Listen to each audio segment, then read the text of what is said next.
Hello, guys. You are listening to the Mid-State League weekly podcast covering Harvest Preparatory School athletics. Hey, guys, we keep you posted and updated on all things Harvest Prep, and we'll be taking you around the MSL. That's the Mid-State League. Hello, guys. My name is Willie Stimmich. I'm your host, and I'm joined by Coach Rob Davis. Rob, what's good? What's up, man? How's everybody out there doing? Man, we about to chop it up here. Harvest Prep, convincing win yesterday, man. You talk about a heavyweight fight. It was going down for real. And Harvest Prep improved to 11-0 with a statement win. That's what it says in 270 Hoops. Statement win. It was a statement win. And kudos to Coach Dave Dennis and all those guys all the coaching staff that developed these guys to be warriors. Let's put it like that. In a heavyweight bout between two powers in the Division III, number 1 D3 Harvest Prep versus number 3 D3 Wellington lived up to the hype. Using a 22-12 fourth quarter, Harvest Prep stayed perfect with a 79-73 victory over Wellington in front of a standing room only crowd. What's your take on that, Rob? Man, what's your take on that game, man? Wow, I mean, last night's game, it was really, really interesting. When we got to the gym, it was packed in the JV game. So, we knew coming in that this game was not going to be easy. We knew that Wellington was going to come out and try to get payback from game 1 that we had back in December. So, it was just we prepared for it. I know Coach Artie Taylor prepared his team pretty well. I know Coach Dennis, and myself, and along with the other coaches, prepared our kids as well too. So it was a hard fought game, honestly and truthfully, and it just goes to show you how tough Division III is going to be this year. Man, that's great. That's real. That was a good game. And like I said, I take my hats off to Harvest Prep, man. These guys are truly warriors. Here's Coach Dennis after the game. Resilience. Yes. And togetherness. We didn't fall when we got that lead. We thought it was over. Mm-hmm. It's just business. We did what we had to do. A phenomenal week for me personally. For us, game 1 wasn't a fluke. It was reality. Dug deep, and we found a way. And we kept finding a way. We kept finding a way. God's a way maker. And you did it.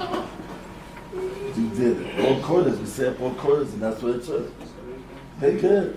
They're very good. But we just played better tonight. That's right. Great coach. We respect them. We played great tonight. And now here comes the other dogs. Good. Here comes the other dogs. Yeah, that was Coach Dennis after the game, post-game comments, celebrating the 79-73 victory. In the back gym brawl between two programs that have won the last 4 regional titles in Division IV, Harvest Prep had the upper hand on early. A hot start from junior guard Sol Hines helped the Warriors establish a 19-15 lead in the first quarter of play. You want to analyze that first quarter? Yeah, the first quarter was pretty interesting. We knew coming in, like I said before, that they were going to come out fired up, with another match lit up under them, because they were taking a lot of things that happened in game 1. They didn't want to translate it into game 2 against us, but we knew coming in that CJ Pena didn't have a really good game. Game 1, Sol didn't have a good game. Game 1 as well. CJ Anthony led the pack for us, and we knew that we have a team to where one guy can have a good game for us, and then the next week somebody else can have a good game for us. And just to elaborate back on that first quarter. So Hines, he led us in the first quarter. And then in that second and third quarter, you just seen CJ Pena really just turn into a man. Yeah, he elevated his game, brother. He turned into a man. And, CJ Anthony didn't have a good game as far as shooting the ball. He struggled shooting the ball late, just really throughout the whole game, actually. But when the fourth quarter came, he made some huge plays for us down the stretch. Yeah, yes, sir. Yes, sir. That was the first quarter, 1915. But jumping in the second quarter, that was a thriller, too, with 48 combined points between both teams. Wellington began to pick up momentum behind the play of sophomore reserve Connor Hendrick. Hendrick knocked down two NBA long-range three-pointers to help the Jaguars tie the thing at 29 midway through the second quarter. And then exchanging buckets for the rest of the quarter, Harvest Prep went into halftime with a 42-40 lead with senior forward C.J. Pena, Taylor recruit, led all scorers with 16 points. Pena aggressively played around the rim, put Wellington into some worrisome foul trouble in the first half. So that takes you to half of the game. So, you want to jump in there and analyze that second period. Yeah, that second period was actually another great battle. The sophomore guard, he came in and hit two big threes. Oh yeah, man. And we were on the side. We were on the sideline as coaches, looking like, wait, where'd he come from? Well, where'd he come from? But I mean, my hats are off to Wellington. I really think that they're going to make a big, strong push in the Division III state tournament run. Yeah, they got some good players. A lot of people don't understand. Solomon, he led them with I think 21 points. I know we'll elaborate more on that. Yeah. Coming up, talking about the third and fourth quarter. But they have a team where Noah Berry, Dallas Patrick, Solomon, Bob Fowler. Yeah, the Fowler brothers was awesome too. They were big. They, like I said, they played their hearts out. And honestly and truthfully, that was Wellington probably at its best. Oh yeah. And for us to go to Wellington, a smaller court, that just goes to show you how much character we have and how much poise we have. Yeah. Well, we're going to take just a quick break, and when we come back, we're going to break down the third quarter and the fourth quarter. This is the Mid-State League Weekly. My name is Willie Stimmich. Student athletes are unique, and so are their sports injuries. They need a level of expertise found only at Nationwide Children's Hospital. Our sports medicine experts offer something adult care providers can't: a complete understanding of the student athlete at 8 convenient locations across Central Ohio. To get your student athletes back in the game and keep them there, start by visiting nationwidechildrens.org/sportsmedicine for more information. That's nationwidechildrens.org/sportsmedicine. Chocolate milk is the official beverage of the Ohio High School Athletic Association. Not only is it delicious, low-fat or fat-free chocolate milk is a great way to fuel up for any activity. Enjoying nutrient-rich foods like chocolate milk and staying active helps you perform your best on the field, on the court, on the track, or anywhere. Because it's packed with good stuff, few beverages are better to fuel up with than low-fat or fat-free chocolate milk. It tastes great and is packed with the same 9 essential nutrients as white milk. Visit drink-milk.com for the facts on chocolate milk.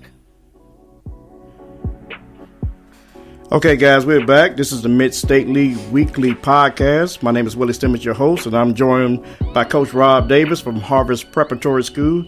And, guys, we're going to break down the third and fourth quarter for you. Hit us up on Twitter at MSL Weekly. Join the conversation. You can hit me up on the IG at Willie Stimmich Photography. Facebook.com/MSL Weekly, or just drop me an email at infoforwillie@gmail.com. Hey, we're going to get right into it. We ain't going to mess around. Third quarter, coming out of the half, strapped from the perimeter, Harvest Prep senior guard Sean Peterson knocked down back-to-back triples to open the second half. Sean was money, Rob. I mean, when CJ had off game, it's always Urban Meyer says it's the next man up. And I tell you, when my hat goes out to Sean, Sean was balling. Sean Peterson knocked down back-to-back triples to open the second half as the Warriors built a 48-42 advantage through 2 minutes. Wellington did not back down, however. An absolute filthy poster tip slam from Wellington senior Noah Berry sparked a 13-2 run for the Jags over the next 3 minutes to take a 5-point lead at 55-50. That dunk actually electrified the crowd and actually got them in the game.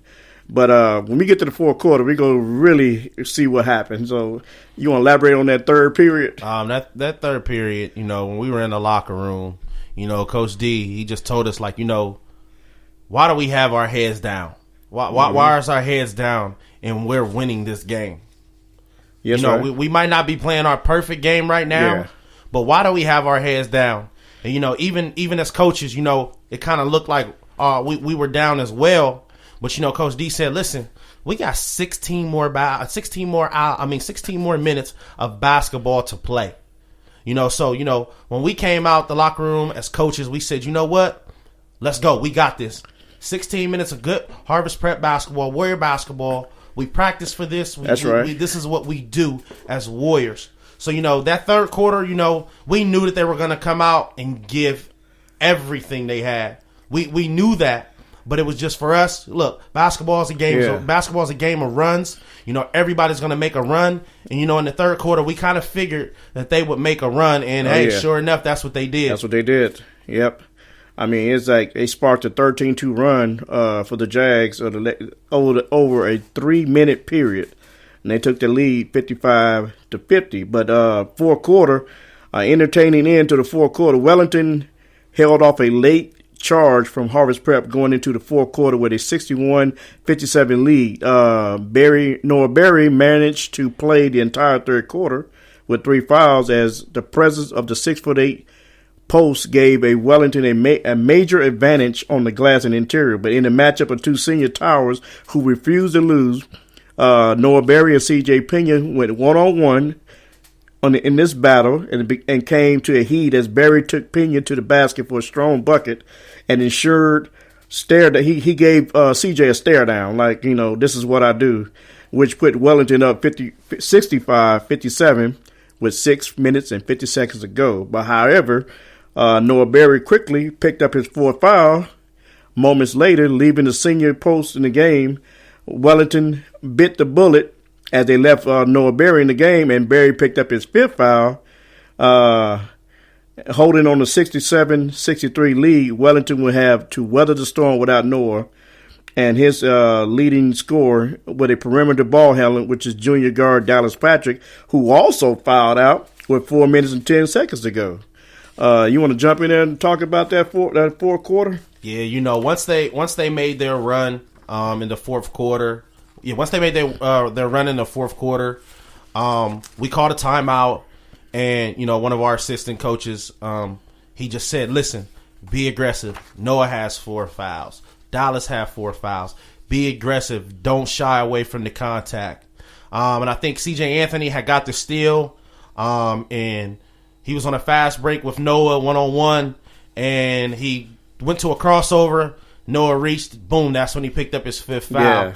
Then on the other side, he comes right back down. C.J. Anthony goes and takes a charge on Dallas and gets him fouled out. So like I said, C.J. Anthony, he didn't have a good game offensively, but defensively he made those big plays that we needed down the stretch. Yeah. The key here, I did some research. The key here, from the moment Dallas Patrick left the game, Harvest Prep made the run. A 3 from Sol Hines and 2 free throws from C.J. Anthony made up a 5-0 run for the Warriors as Harvest Prep took a 68-67 lead with 3:45 remaining in the game. And from that point on forward, Wellington never had the lead again. They never had the lead after that.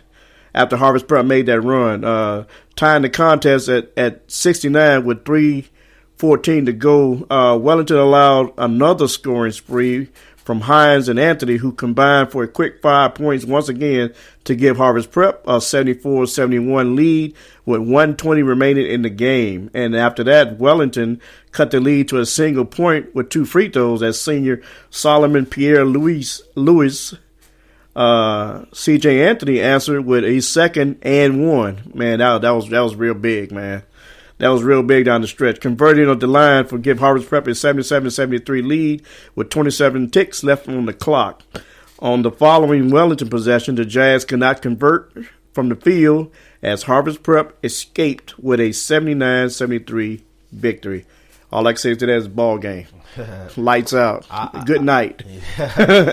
just like Coach D said, at the 3-minute mark when I think Wellington called the timeout, it's not about scoring on the offensive end. It's about getting stops. Yeah, that's right. Exactly. We get stops, so we know we have weapons to score. So it's not about scoring. It's about getting defensive stops.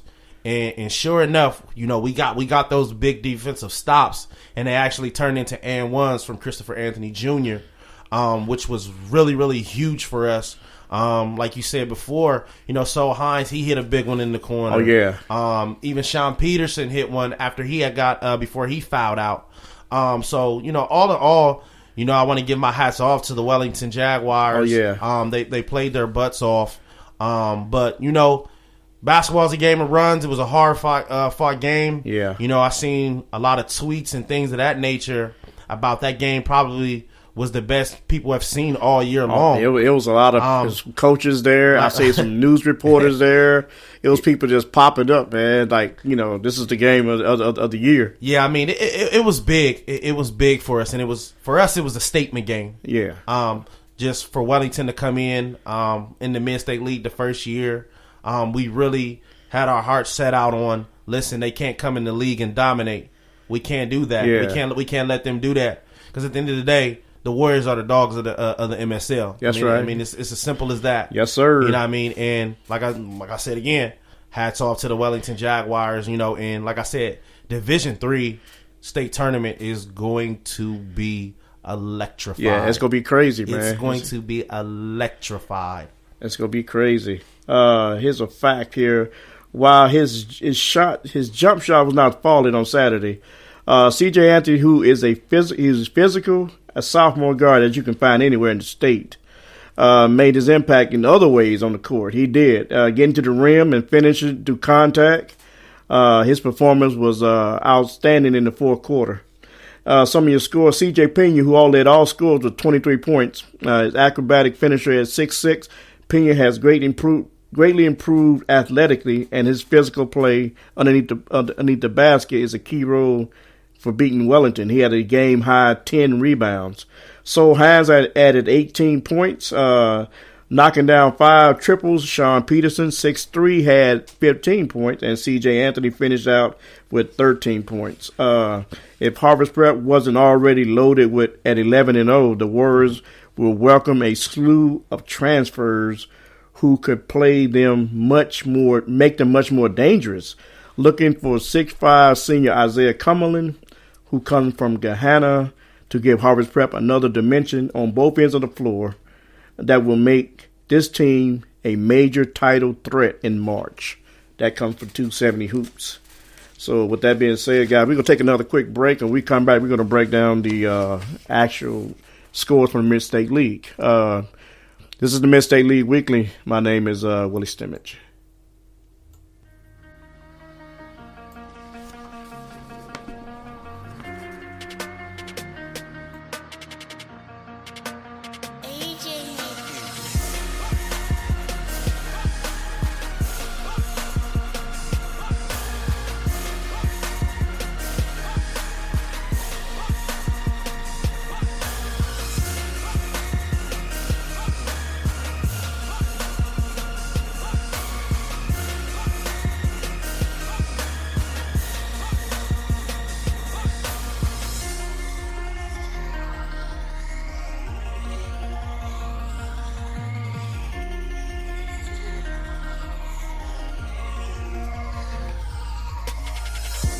Okay, guys, we're back. About to take it on home. This is the Mid-State League Weekly. My name is Willie Stimmons, joined by Coach Rob Davis in the house. Good to have him here.